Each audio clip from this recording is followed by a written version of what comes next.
Have you booked a trip to Greece and want to learn some of the language so you get the full experience when you're there? Έχετε έρθει στο σωστό σημείο. I'm British polyglot Alex Rawlings, and today I'm going to talk you through how to learn one of my favourite languages, Greek. I learned Greek from my mother and started speaking it as a child, and today I'm going to give you some tips on how you can start sounding like a pro. Make sure you subscribe below for future language learning videos and we'll have you on the road to fluency. So let's get started. Learning Greek doesn't have to be too different to how you'd learn any other language. The same principles always apply, but there are a few specific things about Greek that you want to take into account when you start learning it. Make sure you set time aside, ideally every day in short bursts throughout the day to get your studying in. Make sure you have access to good resources and that you're listening to as much Greek as possible as you go along. Concentrate on learning phrases first and go back to understand the grammar when you've got a decent sized vocabulary. And make sure you're practicing and using your Greek as much as possible. Then there are a few things that you'll have to look out for. So Greek uses a different alphabet to English. That might seem like a huge barrier at first, but actually once you've got used to it, you'll be reading Greek like you've never not been able to read it in your whole life. The Greek alphabet is actually the closest alphabet to the Latin one, which is what we use in English. So once you've got used to a few letters seeming a bit different at first, especially the lowercase ones, you'll be a pro in no time. Greek spelling rules, though, are a little bit complicated. Once you've learned all of the different rules, you'll find out that a combination of letters can only ever be pronounced in one way, which actually makes it a bit easier to read than English, where weight and weight are pronounced the same, but hate and height are not, for example. The reason why this is more complicated in Greek is because the modern language still follows ancient Greek spelling rules, even though the pronunciation has changed quite a lot in the last few thousand years and become a lot simpler. So even though there are 5 different ways to write the E sound in Greek, in modern Greek, all of these are all pronounced exactly the same, E. Words in Greek can seem quite long at first too, but actually everything is very logical. Greek uses a lot of what we call compound words, which is when you add one word to another to make an entirely different, but kind of logical meaning.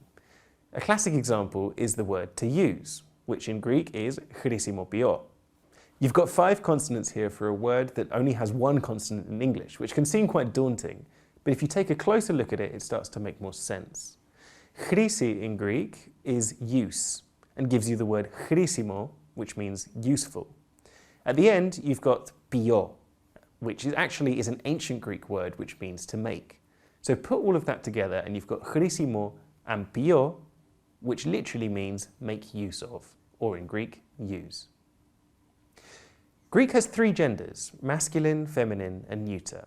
That's one more than French or Spanish, which just have masculine and feminine, and a lot more than English, where there's no concept of grammatical gender at all. But actually, it's easier than it seems.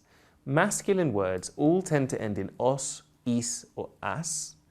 Feminine words end in I or a, and neuter words end in o or I, or they might be foreign words like to computer. Greeks tend to actually speak pretty good English because Greece is one of the world's top tourist destinations with tens of millions of visitors from all around the world visiting every year. Greeks really appreciate it when people make an effort to learn their language, but they also know it's not very common for people to do so if they don't have a connection to Greece. That means, especially in the summer tourist season, if you try speaking Greek to Greek people, they may automatically reply to you in English. Don't be offended though, they're just trying to help you out, and perhaps they're even surprised that someone from abroad is speaking to them in Greek and they've replied to you in English without even thinking. Just persevere and you will see how much your efforts are appreciated.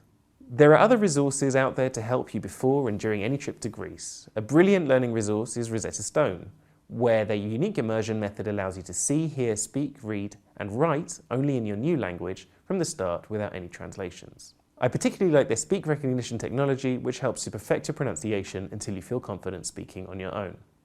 And if you've watched our videos on accents and pronunciation, you'll know it's really important. So if you want a Greek language course you can take on holiday in your pocket, give Rosetta Stone a try. So there you have it, my best advice if you want to learn Greek. Comment below and let me know how you get on.